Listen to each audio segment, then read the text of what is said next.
I'm here because of Bongbong, not because of Rolly. So, Senator, that's Ariel. Of course, you know him better than you know me. This is going to be a hot coffee morning because the elections are getting more bizarre by the day. I remember a few months ago you characterized the upcoming elections as strange and getting stranger. Do you still? Is it getting more strange? Yes. I was just talking to some friends of mine who are in other camps. Let's say, and we said this is the most magulo was the word we used, election that we've ever seen. And these are people who have been in politics for most of their lives. So we're talking 30, 40 years. And it really is, there is less order to it. And I think the main characteristic that comes out is that the party structure has become less important. And it is very much now a personal campaign. I don't know if that is going to change in the next few months, pero sa ngayon, talagang unang-una, with Mayor Duterte, we did not know if he was coming in, if he was staying out, and now he's come in. How that will affect the presidential candidates, also with the vice presidential and senatorial candidates. I think the senatorial election is indicative, because if you look at it, there are no parties talaga. Everyone is adopted by different parties. There are no Free for all. Yes, that's very much the case. There are no senatorial candidates that are only in one party. There are how many of you running for VP? We are 5, I believe. Plus 1 running for president, right? Yeah. So it's very. I mean, from our party, from the Senate. From the Senate. From the Senate. So many of you running for vice from president. The Senate. I'm waiting to have our picture all taken together one day during session, but we haven't managed it yet. It's interesting. It really is. You alone, as a vice presidential candidate, are in the crosshairs of Estrada, Miriam, and now Duterte. They want you. You're the most desirable VP candidate. Have you committed yourself to any or all of that? Well, I think that, as I said, the party structure is, although it's still there, it is not as dominant as it used to be. And I think we have to take a page out of maybe the American elections, is that you have to get from what is not your baluarte. Kailangan kukuha ka ng suporta, hindi lang sa pinanggalingan mo, hindi lang sa mga kababayan mo, kung hindi sa lahat ng iba't ibang lugar. You cannot win, for example, I cannot win just by taking votes from where I'm strong. I have to go to and gain support in other places. So, ganun talaga. Does that make the election more expensive or cheaper? I don't know. I think maybe more expensive only because to a large extent, it's more expensive because ads are more expensive now than they were in 2010. But then you have more people backing you up. More groups. Ganun pa rin eh. Pag national election, you still have to have coverage all over the country. But in the sense that you have to really fight for every vote. Whereas before, pag kami party machinery, may dala na kagad yung party eh. Dito, malakas kami rito lagi. So, ngayon, you have to get each vote on your own. Of course, the party can help, but it only to a certain extent because ganun nag-evolve yung ating politika eh. Wala pa po kayong presidential running mate? Miriam. I'm running with Senator Miriam. So, how far does it go? Seryoso po ba yun? We describe it as a loose coalition. Loose coalition. As in talo? No, as in maluwag. Hindi ko ba double meaning pag maluwag? Hindi if it's loose, hindi masyadong mahigpit. Ganun na lang. So parang tornilyong maluwag, ano po? Hindi naman sabihin tornilyo maluwag, loose screw means you're little off. But no, it's because exactly, I think it's a reaction nga dito sa ganitong klaseng naging halalan What has natin. led to that? The Constitution, the party system, the increasing The- population, the lack of principles. The party system. Has collapsed. It has never really.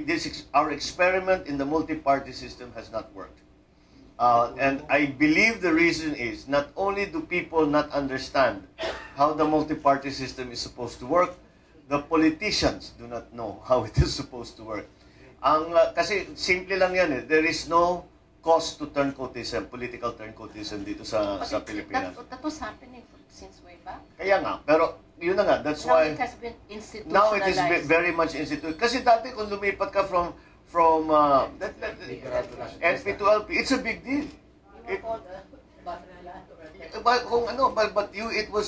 was a very big deal. You see, let's take the example in other countries.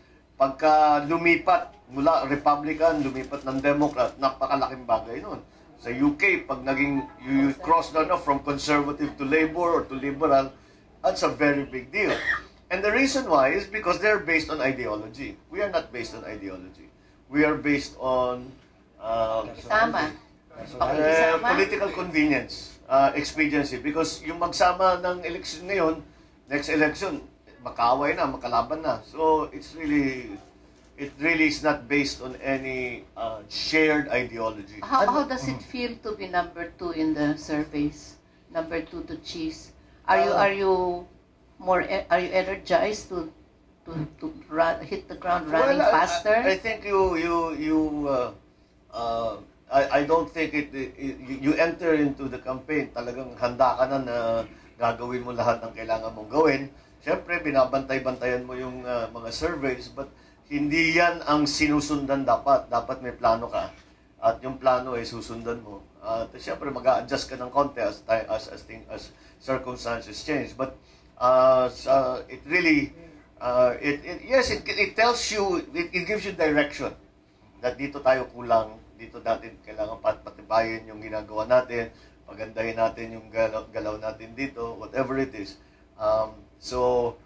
It gives you some direction. But again, at this point in time, you really should already have a general plan as to what Ano you're pong planning. inyong reaksyon na among the vice presidential candidates, ang tumitira sa inyo mismong Pangulo? Oh, well, Flattered? yes, but I'm enjoying the attention. No, I'm not. He has been at least we can say he has been very consistent in attacking me. So, but then that is his opinion. Senator, what happens? Because you gave some brotherly advice to Senator Grace Poe. What happens if she wins as president and you win as vice president? There's a new dynasty. My gosh, that will be then Have you thought of that? Has that ever struck Of you? course, I've thought about Oh, it. really? Share your thoughts with us. No, but Share your thoughts with us. No, Because she's leading and you're just... that's you know it's a funny story, but it will be the same with any president. I am comfortable with any of the presidential candidates. Not comfortable with her. I have known her the least of all of them. 3 years she was in the Senate with Yes, you. but I have known Mar for 30 plus years. I have known Jojo Binal for 20 years. I have known Mayor Duterte for 20 plus years. So, you know, I'm very comfortable with all of them. And Miriam, of course, I've been a fan of for a long time. So, it doesn't really, for me, I feel, I'm confident that should I be elected, whoever the president should end up being, I think I am sure I can find a way to work with them, despite our differences maybe in party affiliations. Opo, your numbers are gaining. Dahil kaya sa pagtira sa inyo ni President Aquino? Palagay ko hindi naman. Palagay ko, siyempre, pag ang Pangulo ay ang ang bumabati ka sa'yo, hindi nakakatulong yun. But siguro kung gumaganda man ang numbers, dahil talagang may plano nga kami, sinusundan namin ang plano. I am slowly going around to different areas, trying to rekindle our old alliances, trying to gain the support of as many people. And I suppose the numbers, kaya kung gumaganda man ang numbers, ibig sabihin, nagkakaroon na ng effect. Is the Marcos name an advantage or a disadvantage? Oh, it is a huge advantage. It's a huge advantage. Sure. In what way? I think very simple. There are many important leaders, political leaders around the country who I can pick up the phone or I can show up in their office and I can say, may I speak to you? May I ask for your support? Which I would not be able to do if I was not the son of my father. These are the people that work with him very closely. These are people who are allied with him very closely. So madali silang lapitan. Siyempre, merong built-in din na kalaban, but I think in politics, lahat naman ganun eh. So it's the same for everyone. So it's a net speaking all things considered, it's an advantage. Wala po kayong pag-isisi kung bakit vice presidential position na kayo natutuhan with all this? Kabi-kabilang disqualification You could have cases. been a presidential candidate. Yes, but I think that yun na nga, dahil nga masyadong magulo itong eleksyon, hindi nga masyadong maliwanag, and I couldn't really see how it was supposed to work for me as a presidential candidate. But for now, I'm happy with the decision I have made. I believe that there's still a lot of maraming magagawa. Nagbago na ang position ng Vice President. But at the same time, syempre, yung isa sa main function ng Vice President ay maging handa. Kung sakali man hindi nakakayanin ng Pangulo ang maging Pangulo. Sa palagay ko, in that regard, handang-handa naman ako. I have been in every department of government except the judiciary. I have too many years that I care to remember of experience. So in that regard, I'm ready. But besides that, I think again the experience that I have gained over the many years from viewing politics and the problems that our country faces from so many various perspectives has given me many ideas. And You're sounding like a presidential candidate now. Well, be that as it may, it is just a continuation of what I began when I first ran for vice governor. Would there be material time and a way for you to change your application from Corollary to that, vice to ano president? sinasabi ng inyong ma'am? Kasi gusto niya magpresidente kayo eh. Yeah, well, siyempre, It was 3 years old. remember my mother, gano'n naman talaga ang hindi naman katakatakan na yung isang ina ay gustong maging successful ang anak. Is there a process, a time and a process for you to jump from number 2 position to number 1? The way Duterte has been I showing wouldn't know. I have not even looked into it. It's not something that I consider to be an option. Many things happen in the course of an election, and if such an instance occurs, then we'll have to look into it. But right now, that's not. May possibility or probability? Hindi namin pinag-uusapan yun. We don't think about it. Bakit hindi pinag-uusapan? Dahil ang kandidatura ko pambisi, hindi naman. What would you need to do to overtake the lead of Cheese Escudero? Again, keep going around, keep campaigning. Wala namang sikreto dyan eh. Ang pupuntahan mo, you ask for the support from different quarters, different sectors, different geographical areas. In the end, the campaign is still a campaign. You have to, as I said, fight for every single vote, And spend every last centavo? Well, yeah, as I said, it's an expensive enterprise. If running for president means spending something like 2 to 3 billion pesos, how much does it take to win a vice presidential contest? I don't know. I'll tell you on May 10. Nakakamagkano na po kayo ang gastos as of now?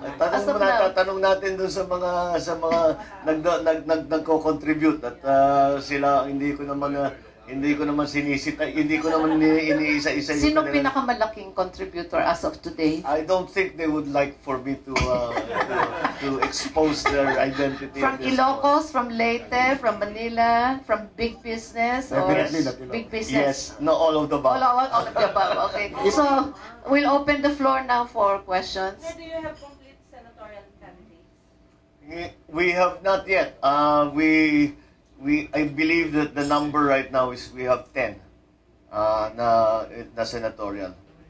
In case you win as Vice President, what cabinet position would you prefer? And can you give us an idea of what you're going to do just in case you win and you get that post? Well, when I look around and I see the problems, I of course watch the search, but I talk to people. One of the biggest potential for doing good is in Dole, I think, because we have many problems.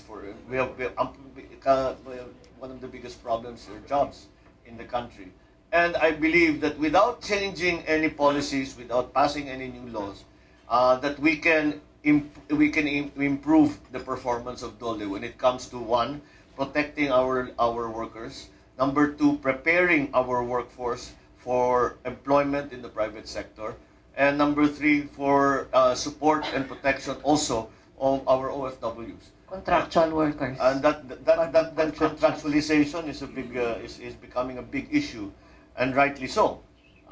Dahil sa batas sinasabi hindi dapat ginagawa yan. Pero at marami nang ipinanalo ang labor sector against management in that regard. It's a practical system. Pero it's not a practical system. No, let me tell you the story. Oh. I have a nice experience with this girl at SM. I was amazed at the way she tried to service me. She called me on text to tell me what you're looking for is now available. Please come. Those things.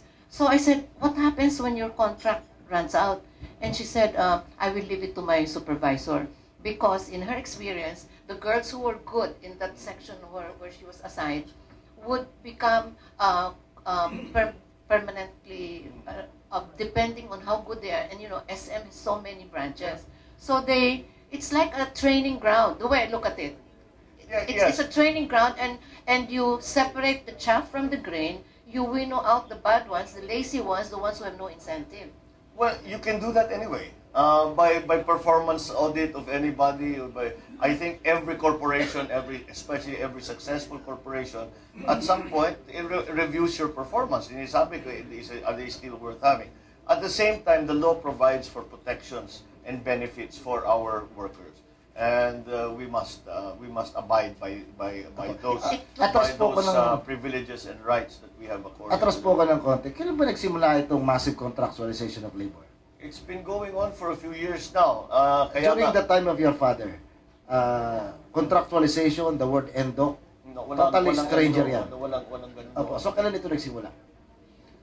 We've been hearing about it, as I said, because nagiging widespread at rinireklamo nga ng mga labor groups na Nung ganito. dumami ang strikes. Nung dumami ang strikes. Oh. During the time I of think it started- Beltran and Yeah, it started around there. KMU. I think that after that happened nung naging problema na. The gentleman in red first. Palagi di ba, hindi kayo pinipersonal ni Noynoy Aquino kasi lahat ng sinasabi kinukontra niya. Gaya yung asawa niyo, si Lisa, kamag-anak nung asawa ni Don Pedro Cuapo. Hindi mo ba? Pag sinabi niyo mas maganda yung ekonomiya ng panahon ng tatay niyo, lagi kinukontra. Kaya sa totoo lang, kahit sa ADB, ang employment rate, mula panahon ni Cory hanggang sa panahon ni Ramos, pinakamababa yun sa inyo. Sabi mo yan ng ADB.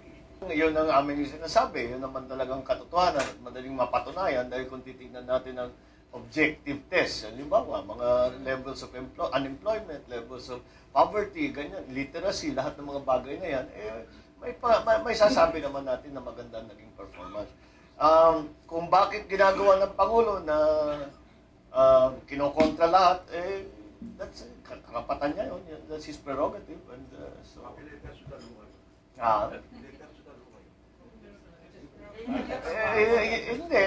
Hindi na siguro personal yun dahil talagang magkatunggali ang aming pamilya sa politika. At hindi ko naman ako hindi ang pakiramdam ko, hindi ko pinipersonal. Sabi kasama yan sa usapang politika. Gloria Jane? Yeah. First, your question. Is your mom your biggest donor? And by how much? Number two, No, I'll answer it already. No, he's not my biggest donor by any means. But she's your biggest fan. Oh, there's that. Yes, but if your mother is not your biggest fan, you're doing something wrong. number two, I am from Mindanao, so I'm 40-30.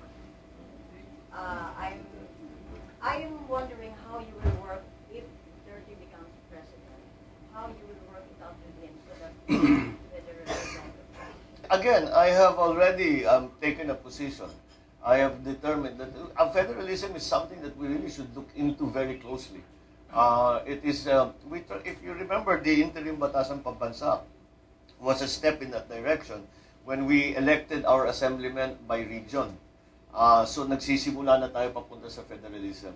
So I definitely, I would be happy to be involved in the extensive sort of discussion and study of how to implement a federal form of government, and that is something that brings us to the issue of charter change, that brings us to the issue of political subdivision. So it's a big question, and in theory, I believe it is a good system of government. One, because it is more sensitive to the needs of different localities. Bawat LGU ay nakakaiba sa ibang LGU. At sa palagay ko, mas sensitive ang mga tiga doon sa mga pangangailangan ng isang LGU. So that is why I think it's more sensitive. Secondly, when you have many centers of authority, it is a more stable government. Because kagaya ngayon, very centered sa Manila, magka-problema sa Manila, problema sa buong bansa. Pero pag federalized tayo, magka-problema sa isang federated state, hindi naman naapektuhan gano'n yung mga iba. So it's a more stable form of government. I think many people agree with that. The problem might be in implementing it. How do we move from the system that we have now? We need to change the constitution definitely. first. Most definitely. Recto. I think the move to at least begin the process of charter change will begin very soon After the elections. after the next administration takes its positions. Recto. Morning. Just a little follow-up. You mean you will work it out, you will improve on the Balbar, your version of the BBL. You will, that's where you will work out on. No, that From there. Talking about federalism. No, I no. mean the federalism because the tone of your proposal to your own version of the BBL seems to be in that direction. We're not talking about the BBL yet. We're still in... The Bangsamoro Autonomous Region is a different kind of political subdivision. It is an autonomous region. The other political subdivisions will not be necessarily an autonomous region like the Bangsamoro. Recto. Senator, ang puna nga sa mga tumatakbo ngayon is the lack of discussion about the platform. Yung isang presidential candidate, sinasabi niya, they will solve all the 20 problems that confront us. But I think that those are motherhood statements. Will you tell us once elected, kung ano ang priority mo? Because, mainland China is knocking at our doors in the South China Sea. We have the problem of the BBL. We have the problem of poverty, and the other one is the brain drain. We keep on encouraging Filipinos to go abroad. And one expat told me, wala na kayong talent, and what you do is export people like me. Please tell us yung third priorities, Again, First three priorities, I'm sorry. I take the priorities as to what people are worried about. kung ano yung inaalala ng pangkaraniwan ng mamamayan. At nakakagulat dahil sa ilang taon na nagpapasurvey at nagbabasa ng ibang survey, ngayon lang nanguna sa problema na sa tingin ng taong bayan ay ang droga, illegal na droga. Yan ay it was always in the top 5 noon. Pero the last 2-3 surveys that I've seen, yan ang number 1. Talagang lumaganap na ang pagkalat ng illegal na droga. Tama naman siguro yung ginagawa ng ating mga pulis na yung buy-bust operation, pero maraming kailangan ayusin doon sa problema na yan. Pangalawa, kailangan na natin habulin yung kinikilala naman ng mga drug lord na malalaki talaga. We have to go after yung namumuno ng mga drug syndicate para talaga mabuwag na yung mga grupong yan. Tapos balikan din natin tulungan ng ating kapulisan. We have to support them with training, with facilities, with funding. But also we know that there are many policemen involved. So kailangan din natin tignan na mabuti yan. We have to discipline them, we have to investigate them, and if need be, we have to change the system so that hindi na mangyari ulit yun. You talk about the OFWs. The OFWs are, of course, we would like for them to be here. Dahil yung kanilang sipag, yung kanilang galing, yung kanilang tiyaga, imbis na tumutulong sa ibang bansa, tumutulong dito sa atin. Kailangan natin sila. Pero bakit sila umaalis? Walang trabaho dito. So, kailangan natin maglagay ng trabaho, gumawa ng paraan para dumami ang trabaho. Paano natin gagawin yon? We have to grow the economy. How do you do that? You have to put up the framework, the infrastructure. Kaya tayo hindi makapag-create ng bagong trabaho dahil ang infrastruktura natin ay hindi natin binibigyan ng malaking investment. We have been spending 2.5% of our GDP on infrastructure development in the past few years. That is very, very low as compared to ASEAN, our ASEAN neighbors. Kung titignan mo, may mga lugar sa China, gumagastos sila labis sa 10% para sa kanilang of their GDP para sa infrastructure. Tapos the nature of the infrastructure. Kailangan hindi lang political infrastructure. Pag hiningi ng mayor na paborito mo na maglagay ng kalsada rito, wala namang gumagamit, huwag niyo nang gagawin yun. Tingnan ninyo kung saan talaga ang pangangailangan. So, it is called business-driven infrastructure. Kung ano ang pangangailangan ng ekonomiya, para gumanda ang ekonomiya, yun ang ilagay mo. Hindi natin pinapunta yung ating irrigation system ng agrikultura. Hindi tayo, yung airport natin, barado na. Yung port natin, barado na. Why is that? Yung dahil walang bago eh. Why is that? I mean, we I have do the not know. money. I do We not have the know. money. I do We not are know. underspending. We are told 2014 we underspent by 800 Yeah. million. So it's not a lack of money. It is not a lack of funding. It is a lack of direction, a lack of policy. Yeah. Walang policy eh. Wala naman tayong sinusundan na plano eh. Basta react tayo ng react. Kailangan planuhin natin na mabuti at sabihin natin, ito yung gusto nating pagpupuntahan ng Pilipinas. Pagpupunta, kung nais natin pumunta rito, na maging malakas tayo sa halimbawa, maging maayos natin yung power problem, ito yung mga kailangan gawin. Kung talagang gusto natin dumami ang turista rito, pagandahin natin yung airport. Kung gusto natin mas maganda ang takbo ng negosyo, mas mababa ang cost ng transportation, ayusin natin ang mga puerto, ayusin natin ang mga kalsada. All of these things can be done. This is all infrastructure. Walang pagbabagong kailangan. So that is the and then again and then simple lang, we call, sinasabi natin, ang mga OFW, mga bagong bayani. Tapos linalaglag ang bala. Tapos binubuksan yung kanilang parang hindi the right hand does not know what the left hand is doing. To go back to infrastructure, 2 years ago, the Public Works, the Department of Public Works, downsized. Nagtanggal sila ng mga 30% ng kanilang tao. The next year, dinoble ang budget ng Public Works. Paano nila gagawin yung trabaho? Tinanggal mo lahat ng tao nila. So you see this kind of inefficiency. Pag naayos mo yan, malaking bagay na yun. Malaking multiplier effect yun. So, as I said, walang pagbabago sa polisiya, walang bagong batas, kundi pagandahin lang ang takbo ng gobyerno. May tanong Mr. Cruz sila. has a question. Eric? Comment lang. Comment. Bago nyo magawa lahat yan, tumakbo kayo presidente. O, kanina ko pa sinasabi. Ay, ang lagi kong sagot sa ganong klaseng comment sa tamang panahon. Ang tamang panahon po ay hanggang December 10. Wala. Pwede pa ba? May tatlong araw pa. As your lawyer. Sa tatlo. Kailangan eh. Wala na. Talagang Okay. Nasaan sa priority mo yung South China Sea issue? I'm sorry. South China Sea. Nasaan na sa priority mo yung South China Sea issue?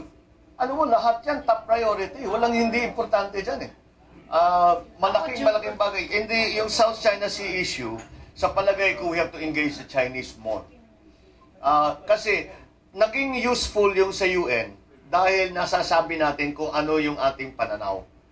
What is our argument? Kung bakit sinasabi natin atin ito, dito kasama sa Pilipinas, itong mga lugar na ito, itong area na ito. So, maging maliwanag kung ano ba talaga ang posisyon natin. Ngunit, hindi tayong maaring manalo sa UN dahil wala tayong katapat. It is as if you are in court arguing against no one.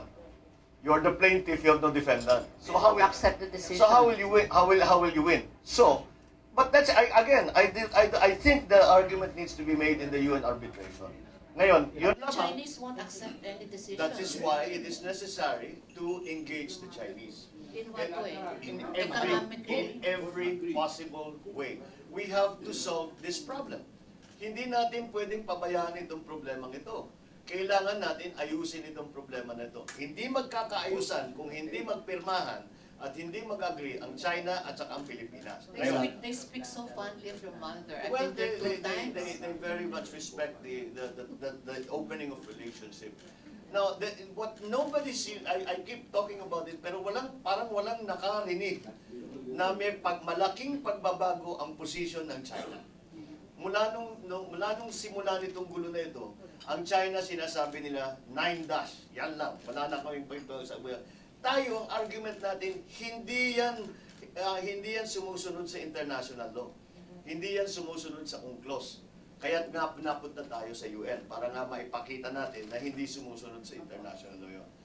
If you go back to through the recent past, the last few months ago, it was the first time that the Chinese ambassador said that we are open to bilateral talks under the framework of international law. That is the first time that they have said that. It is a very big opportunity for us. So dapat we should take it up. Now, and yet we haven't. Because it does not, I don't know, ang nagsabi sa akin, ang nag-point out sa akin, ay mga tiga-DFA naman. Alam nila eh. Ang mga tiga-DFA, dahil sinasabi lang, malaking pagbabago ito. At pero yung gobyerno natin, hindi in-explore yung possibility na yan. 48 of them were preparing to go to The Hague kasi. Well, yeah, I know it was a funny sight to have 48 people with only one person arguing. And they were foreigners. And they were we need our foreign lawyers. Yung father nyo ang nagpatatag ng claim natin sa Spratlys. Anong reaction mo na yung mga isla na wala sa panahon ng mag-ina? Well, kaya nga, dahil tayo, kung titingnan ninyo ang kasaysayan, tayo naman nagsimula nito eh. Paano natin tatapusin? Alam ba natin kung ano ba yung gusto natin? Parang hindi pa natin naririnig, this is what we want. We would like for us to come to an agreement in this regard. And you know, you cannot, ang mga diskusyon na yan, hindi naman basta't magkita lang minsan, tapos na eh. Dahan-dahan yan, maraming pag-uusapan, komplikado yung mga issue. Pero, ang suggestion ko, simulan natin sa mga mangingisda.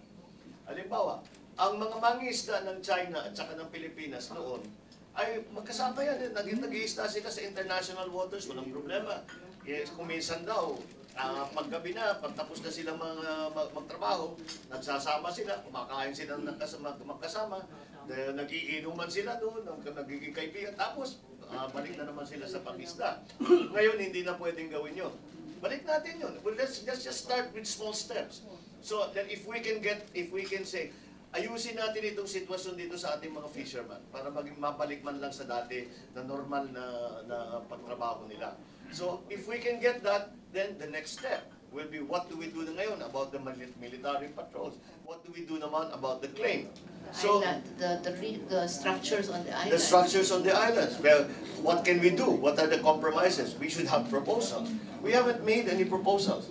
We have not said to the Chinese or to anybody else, eto yung gusto naming mangyari. Dito sa palagay namin ang tama and hindi pa natin ginagawa. Sa senaryo pong yan, anong papel ng US at ng Japan?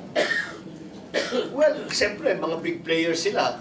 Pero ang kailangan natin alalahanin ay kung meron man tayong diskusyon sa China, hindi natin ginagawa ito para sa Amerika. Hindi natin ginagawa ito para sa Japan. Ginagawa natin para sa Pilipinas to. So, mahirap itong problemang ito. Hindi simple ito. But the only guiding principle in all of this is that we are not doing this because we are close to the Americans or we are close to the Chinese or we are close to we are doing this for the best national interest of the Philippines. And that's not a simple, hindi simple na solusyon yan.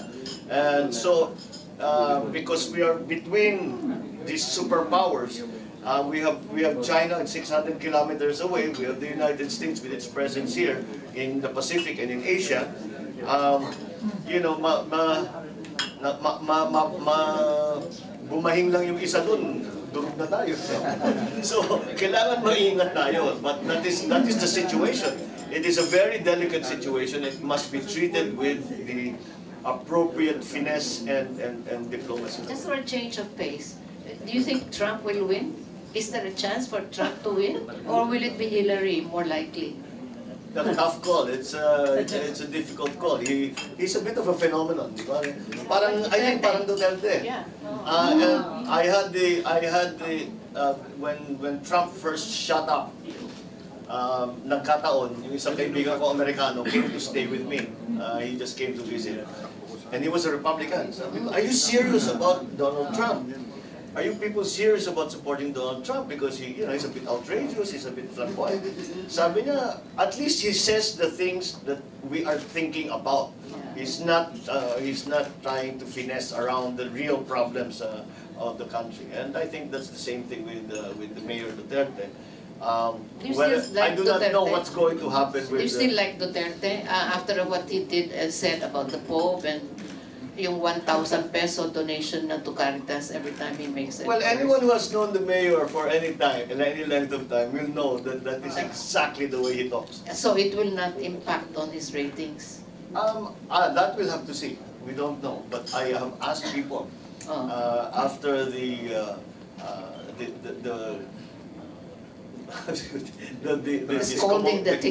commotion about talking about saying the Pope should leave. And I asked them, so now that do you agree with what he said? They say no, but will you vote for him? Yes. So I don't know what will work out in numbers, but again, it's that people are looking for order. People are looking for stability. Masyado na magulo ngayon. We have no strong leadership. We have not seen any strong leadership for a while. And that's why things are not as smooth as they would like to be. If you say that we lack a great leader, then say kasi martial law yan. Kasi martial law baby ka. I'm not a martial law baby. I wasn't around. No, but why is martial law the only way to impose order? That's what they think. Disiplina ang kailangan. Ayaw nila ng disiplina. Pag walang disiplina, walang mangyayari sa atin. Tignan mo yung pinaka-success story na lagi natin tinitignan na kinahanga, Singapore. Look let's go back to what Lee Kuan Yew did when he first started the development, and look where he took Singapore. Because the order, tuloy-tuloy ang planning, sumusunod lahat doon sa plano, at kahit basta kailangan gawin, ginagawa, kahit politically unpopular, kung kailangan na may plano na kahit na nagpalit na gobyerno, tuloy pa rin yung plano at hindi nagbabago. Kaya naman sabi nila kasi 3 million lang sila. Well, totoo din yun. Totoo din yun. Less than Manila. Pero they may be 3 million, but they are fighting way above their weight. They are not. They are not. They are, I just saw a statistic. The Singapore has the fastest growing number of millionaires anywhere in the world. More than China. More than China, more than anywhere. The fastest growing number of Never millionaires. mind, I don't So like their there- accent. So there you go with this. Despite their size, they're punching way above their weight. Pwede po ba yung great leader na hindi naman sinasacrifice ang freedom ng mamamayan? Well, hindi naman kailangan i-sacrifice ang kahit na ano, basta kailangan na magkaroon ng maayos na patakbo. Yun lang naman eh. Sa ngayon, meron tayong, simple lang naman, sundan lang yung batas. Sundan lang naman yung polisiya. Traffic. Pero kailangan lang tayo consistent. Ayan, yung traffic. Halimbawa, we hear, traffic, ganito ang problema. Sinasabi, ay, inaayos na namin. Saan yung inaayos? It's going to get better. Why will it get better? Don't explain to us why it will get better. But nothing is actually getting done. Jimmy. We heard in the first, 4 years ago, we will this year be self-sufficient in rice. Every year, tumataas ang importation natin. So, marami sinasabi pero walang nangyayari. So, kailangan talaga kung meron kayong sabihin plano, masundan yung nasabi. Jimmy. Mr. Senator, the way you sound as if you're going to vote for Duterte. You're going to what? To vote for Of Duterte. course not. I will vote for my president. But you sound as if you were. Who is your president? Senator Miriam is my president. I will not vote for. I'm not going to vote for anyone Even but my. if but my- Duterte adopts you as his candidate for vice. No, I don't think at this point that's going to happen. The mayor and I are friends, but the Senator Miriam and I hope I can also call her a friend. But beyond that, we agree on very many things in terms of approach, in terms of even ideology to take it that far. But her ranking is very low, 4%. Does that bother you? That although she's great in social media, the Pulse Asia and SWS survey show that she's at the bottom, single digit. Well, at this time, before the 2010 elections, in 2009, kung titignan ninyo yung mga ranking, walang kinalaman doon sa naging resulta sa Mayo. So malayo pa. Question.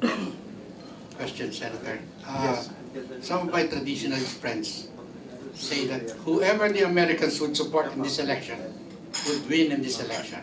What is your comment on that, and what is your position on certain related issues such as BFA and Philippine-American relations? Well, I think that that may have been true in the past. I don't think it is as true now. That the Americans pretty much decide who will win. I think it has always been true that their support has been important. But now I think the issues that people see in a presidential election are more important rather than who the Americans want. We have moved away already from our colonized past with the Americans. So, palagay ko, it's a natural process na hindi na tayo masyadong tumitingin sa Washington, kundi talagang kung ano ang nangyayari sa Maynila, kung anong nangyayari sa Norte, kung anong nangyayari sa Visayas. It is more localized in terms of the issues. Again, our relationship with the Americans, it is a special relationship. And it is something that we continue and should continue to cultivate. And I believe that it is important to us to, as I said, continue that relationship. But again, we have to see that only in light of what is the national interest, what is best for the Philippines. We are not in the midst of a war that we need to choose sides. We are not in the midst of any such conflict, so we can chart our own path, and I think that's what we should do. Especially considering that China now has emerged as not only an economic but also a military superpower, and we have to take that we have to add that to our discussion and our determination where the balance should be in terms of our alliances. But again, I think the only way that we can determine kung ano ba talaga, kasi it's a very thin line that we have to tread between all the not only the United States, not only China, but ASEAN, the EU, all the other geopolitical forces that are impacting upon us. Kailangan nararamdaman natin lahat yan. Kailangan natin mapuna kung saan ba talaga dapat sa Pilipinas. Follow up.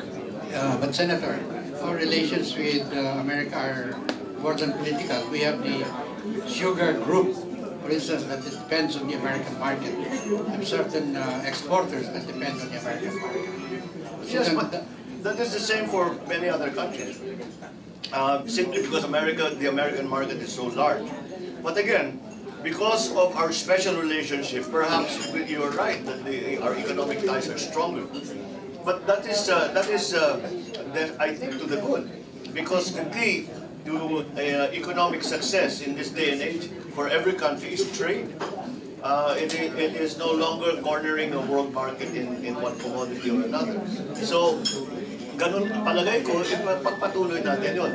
But that is separate from the geopolitics that we are involved with. How do we handle our relationships, our foreign policy, our relationships with other states? From Tribune. Last two questions, Ariel? Yeah. Last two questions from the floor. Tribune.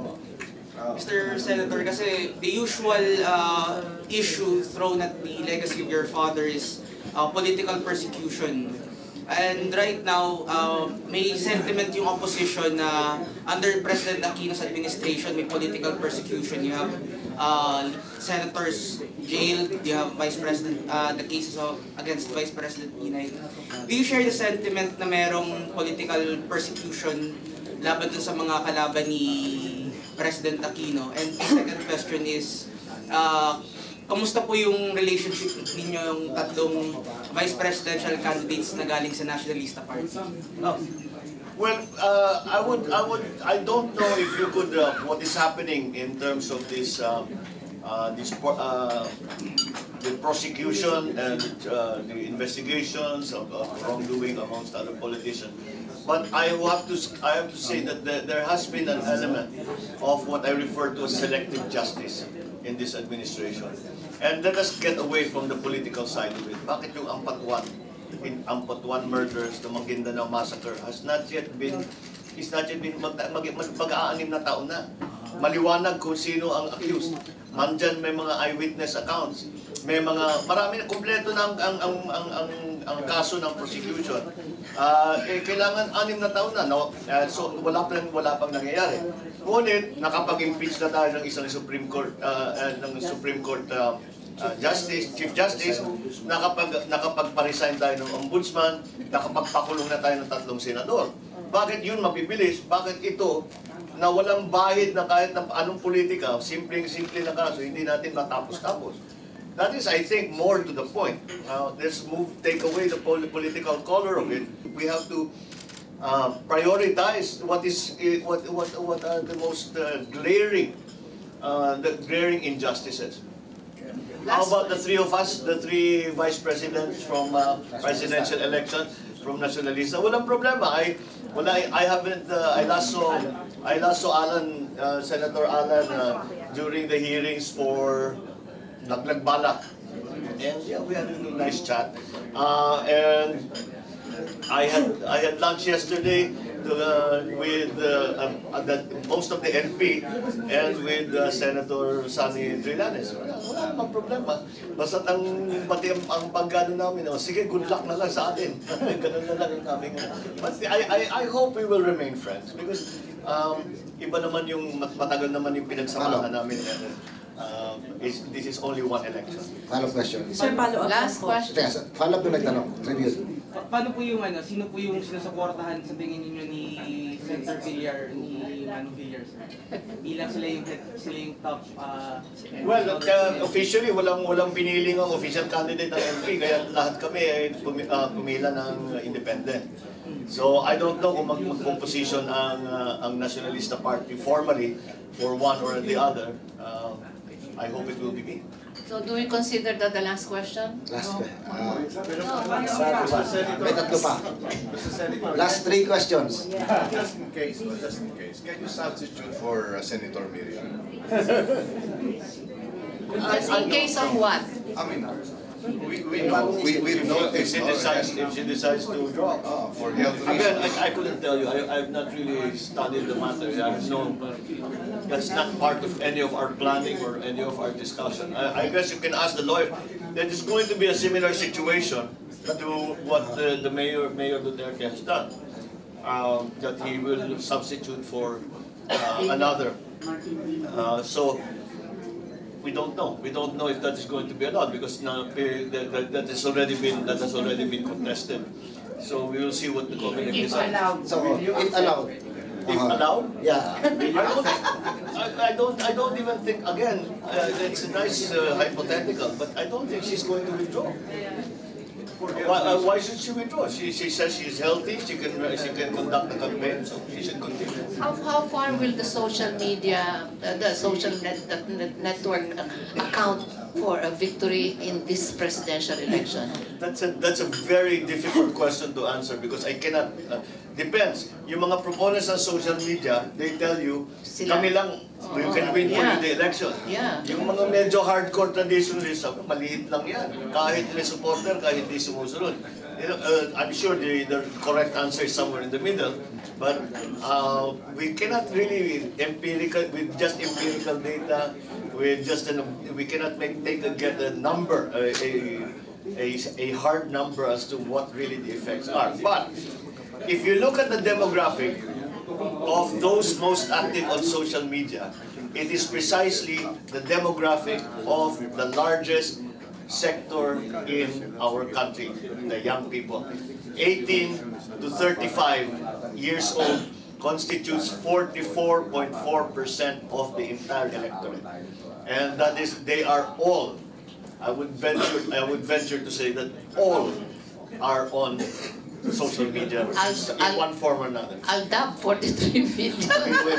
Senator. That's a perfect example. Question. Yeah, Senator, curious lang po ako kasi before na maging si Senator Santiago ang inyong katandem, alam ko merong nagsasabi na Duterte Marcos daw talaga. Ano bang nangyari before yung Miriam Defensors decided to be your tandem? Anong nangyari? Meron ba kayong previous na usapan?